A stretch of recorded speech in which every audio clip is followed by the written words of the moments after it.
अस्सलाम वालेकुम, आप मज़ाज में देख रहे हैं। मैं सबीन शहबाज हूँ, मेरे साथ वकार अब्बासी मौजूद हैं। जस्टिस मोहम्मद आसिफ जो कि हाल ही में इस्लामाबाद हाई कोर्ट ट्रांसफ़र होकर आए थे। जस्टिस मोहम्मद आसिफ के बेटे ने गाड़ी चला रहे थे और उनके बेटे की गाड़ी की टक्कर से 2 ख़वातीन, 2 बच्चियाँ थी, जॉब करती थी। दोनों जो हैं वो रेड ज़ोन के अहाते में दोनों इंतकाल कर गई थी। उसके बाद एक केस जो है वो उनके बेटे पे एक्सीडेंट का केस बना और वो उसने जो है वो 2 पेशियाँ भी भुगती, पुलिस रिमांड पर भी रहा। अब से कुछ देर कबल जस्टिस मोहम्मद आसिफ के खिलाफ सुप्रीम जुडिशल काउंसिल में, जो कि वाहिद इदारा है जज साहिबान के खिलाफ कंप्लेन सुनने वाला, जस्टिस मोहम्मद आसिफ के खिलाफ एक पिटीशन, एक कंप्लेन जो है वो सुप्रीम जुडिशल काउंसिल में दायर हुई है।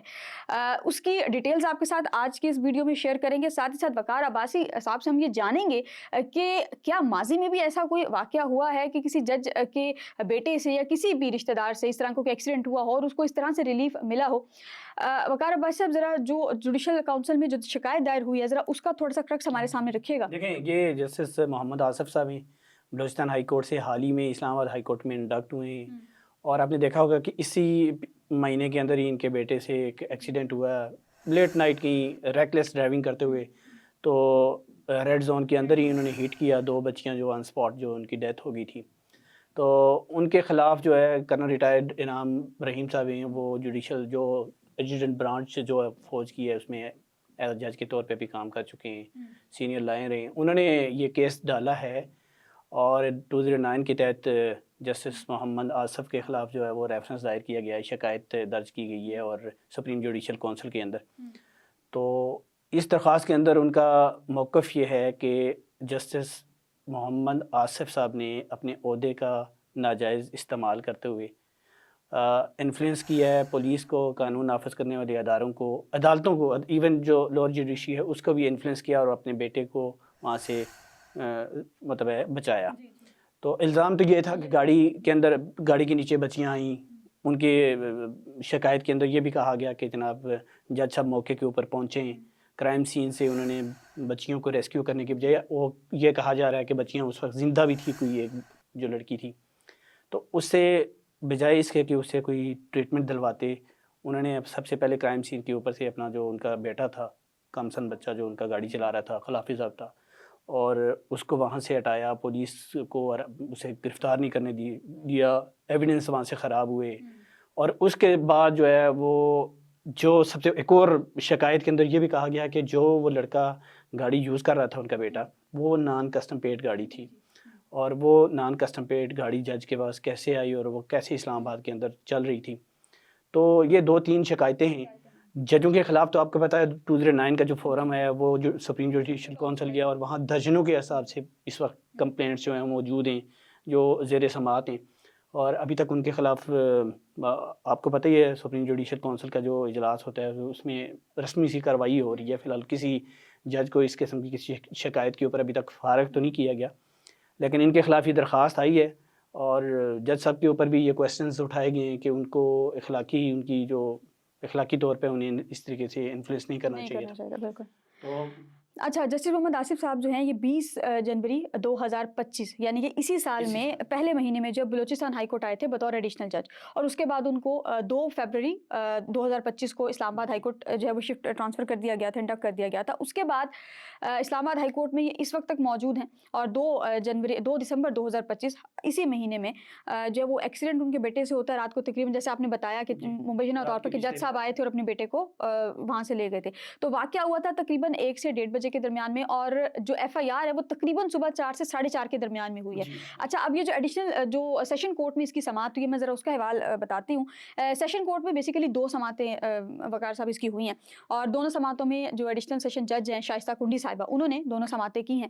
और पहली समाअत पर पुलिस ने कहा जी कि हमें मोबाइल फ़ोन बरामद करना है, क्योंकि इल्ज़ाम ये था कि स्नैपचैट पे स्नैपचैट पे वीडियो बना रहे थे और सामने से गाड़ी आ गई और वो जो है एक्सीडेंट उस वक्त में हुआ और वो दोनों लड़कियों उसी वक्त में फौत हो गई। तो शाइस्ता गुंडी साहब की अदालत में जब पहली समाअत थी तो पहली समाअत पर जो पुलिस है उन्होंने कहा कि हमने मोबाइल बरामद करना है, तो उसके लिए हमें रिमांड दिया जाए। उस वक्त इसका रिमांड मंजूर हुआ और जो है वो मेरा ख्याल है तकरीबन 2 या 3 दिन का जिस्मानी रिमांड मंजूर है। उसके बाद दोबारा पेश किया गया और जब पेश किया 4 दिन का जिस्मानी रिमांड मंजूर, और उसके बाद जब दोबारा पेश किया गया दूसरी हियरिंग पे तो पुलिस ने ये कहा जी कि जो हमारी इन्वेस्टिगेशन है वो तकरीबन पूरी हो चुकी है, अब आप इसको जुडिशल कर सकते हैं या कर दें। अदालत ने मुलज़िम को जुडिशल किया और जुडिशल करने के बाद अब एक अहम चीज़ ये कि 16 साल उस लड़के की एज है और उसकी जेब में एक आईडी कार्ड था, स्मार्ट कार्ड उसको कहा जा रहा है, स्मार्ट कार्ड कह रहे हैं कि उसकी जेब में जो है वो एक था, तो आईडी कार्ड उसका नहीं था। फिर ये हुआ कि उसी दिन में उसकी जमानत बाज़ गिरफ्तारी जो है वो दायर होती है दूसरी पेशी पर, और उसी दिन वो सुनी जाती है और उसी दिन उसको जमानत जो है वो मिल जाती है। अब जो आपने बात की थी कि जज साहब ने अपने जो इख्तियारात हैं उसका नाजायज़ इस्तेमाल किया है, पहले मुझे इस चीज़ का ये थोड़ा-सा बता दें कि क्या रेड ज़ोन में इससे कबल ऐसा कोई वाक़या हुआ है? क्योंकि ऐसा एक्सीडेंट, क्योंकि एक्सीडेंट्स तो बहुत होते हैं, लेकिन इस नौइयत का कोई एक्सीडेंट हुआ हो कि एक कम उम्र लड़का इतनी रफ़ ड्राइविंग कर रहा हो और उसके नतीजे में 2 लड़कियाँ जो फ़ौत हुआ, और फिर जो उनके जो ये जिन्होंने दरख़्वास्त दायर की है कर्नल रिटायर्ड इनामुर रहीम साहब ने, ये कह रहे हैं कि मुबैना तौर पर उनके घर वालों से ज़बरदस्ती बयानात दिलवाए गए हैं अदालत के अंदर भी। देखिए, रेड ज़ोन के अंदर तो ख़ैर इस किस्म का कोई हाई प्रोफाइल किसी शख्सियत के एक्सीडेंट की तो कोई इतनी बड़ी कोई नज़ीर मौजूद नहीं है।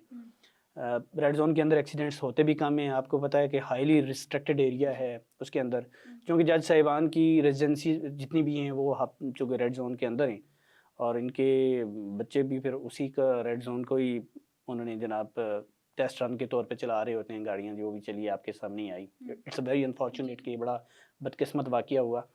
तो इससे पहले वैसे इस तरह का कोई केस रिपोर्ट हुआ नहीं, क्या वहाँ पे रिपोर्ट नहीं हुआ, अदरवाइज तो इस्लामाबाद के अंदर बहुत ज़्यादा केसेस इस किस्म के रिपोर्ट होते भी नहीं। लेकिन ये किसी भी जज साहिबान की गाड़ी से, उनके बेटे की या बच्चों की गाड़ी से हिट होने वाला ये पहला केस रिपोर्ट हुआ है। इससे पहले जजों की बेगमात के केसेस ज़रूर होते रहे, वो भी आपने देखा होगा सरीना चौक के बिल्कुल सामने ही जो हमारे एक सेशन जज हैं जो बड़े मशहूर, उनकी बेगम की लड़ाई झगड़े का एक केस रिपोर्ट हुआ था। और इस मतलब और घरेलू नौइयत के केसेस तो होते रहे, ये एक्सीडेंट वाला पहला केस था। तो इसमें मेरे ख्याल में जो पटिशनर है उन्होंने ये भी कहा है कि जज साहब ने मेरे ख्याल में इस फैमिली के घर भी जाके अफसोस भी नहीं किया होगा, बल्कि असर रसूख इतना इस्तेमाल किया। वो ये कह रहे हैं कि जजेस को जो है वो आला इखलाक का जो है वो मुज़ाहिरा करना चाहिए। दूसरा ये है कि चूँकि आप काफ़ी अरसे से जानते हैं, आपको एक्सपर्टीज़ इसमें है, मुझे ये बताइए कि इसमें अगर ऐसा कभी होता है कि एक कम उम्र ड्राइवर जो है वो इस तरह से एक्सीडेंट होता है, कोई फ़ौत हो या ना हो, लेकिन एक्सीडेंट भी अगर होता है, गाड़ी देने के कम उम्र ड्राइवर को गाड़ी देने के उस पे जो है, क्या जिन्होंने गाड़ी दी है उनके खिलाफ कार्रवाई नहीं होती? देखें, ये बनती तो है। आपके सामने एक केस आया था, ताइबा तशद्दुद केस था, आपके सामने आपने देखा, सुप्रीम कोर्ट तक गया वो केस। इस्लामाबाद का ही केस था, एक सेशन जज थे, उनकी मिसेस ने मारा था अपनी घरेलू मुलाजमा को। तो वो घरेलू मुलाजमा को मारने के इल्ज़ाम में जनाब वो जज साहब फारग की नौकरी से, अभी भी मेरे ख्याल में उनकी अपील सुप्रीम कोर्ट में पेंडिंग है। तो ये बिल्कुल जज साहब ने खुद ये एक्सीडेंट किया है या नहीं किया है, लेकिन उनका बच्चा नाबालिग था, वो कमसन था, वो गाड़ी ड्राइव नहीं कर सकता था, लाइसेंस उसके पास नहीं था, तो वो डेफिनेटली उनकी रिस्पॉन्सिबिलिटी के अंदर तो आता है कि वो कैसे गाड़ी लेके रोड के ऊपर गया है। तो ये नज़ीरे तो मौजूद हैं, ये मिसालें तो मौजूद हैं, जज सब बिल्कुल जवाबदेह बनते हैं इस केस के अंदर। तो नाज़रीन, जिस भी शहरी ने, कर्नल रिटायर्ड हैं इनामुर रहीम साहब, इन्होंने पटिशन दायर कर दी, अपने हिस्से की शम्मा मेरा ख्याल है उन्होंने अपनी जला दी है। अब ये सुप्रीम जुडिशल काउंसिल पे डिपेंड करता है कि वो इसको कब टेकअप करती है, कब टेकअप नहीं करती, क्योंकि अगर किसी जज को फारिग करने का मामला हो तो उसकी पटिशन को जो है वो एज सुन एज पॉसिबल जो है वो टेकन किया जाता है, और उसके बाद फिर उस पर बाकायदा कार्रवाइयाँ होती हैं, और फिर बैक टू बैक इजलास भी बुलाए जाने की रिवायत हमने देखी है माजी में भी और अब भी। वी जस्ट होप कि इस फैमिली, अगर इस फैमिली ने वाकई ही माफ़ किया है, क्योंकि कहा यह जा रहा है कि जो ये मुलजिम जो था, इसके खिलाफ जो दरखास्त आई थी, उसकी जो फैमिली है जिन लड़कियों की मौत हुई है, उसकी जो फैमिली है, उन्होंने आकर अदालत में कहा है कि हम इन लड़कियों को अपने एंड पे माफ़ करते हैं, लेकिन अभी अदालत के दायरे इख्तियार है कि अदालत इनको माफ़ करे, सज़ा दे या जो करे वो अदालत के दायरे इख्तियार है। तो बहरहाल वो फिर अदालत ने जो है वो उसको माफ़ कर दिया था, लेकिन उम्मीद करते हैं, दुआ यही करते हैं कि ये जो माफ़ी तलाफ़ी हुई है, ये घर वालों की रज़ामंदी से हुई हो, किसी दबाव में आकर जो है ये कुछ ना हो। अपने फीडबैक से लाज़मी आगाह कीजिएगा। मुझे और वक़ार अब्बासी को इजाज़त दीजिए। अल्लाह हाफ़िज़।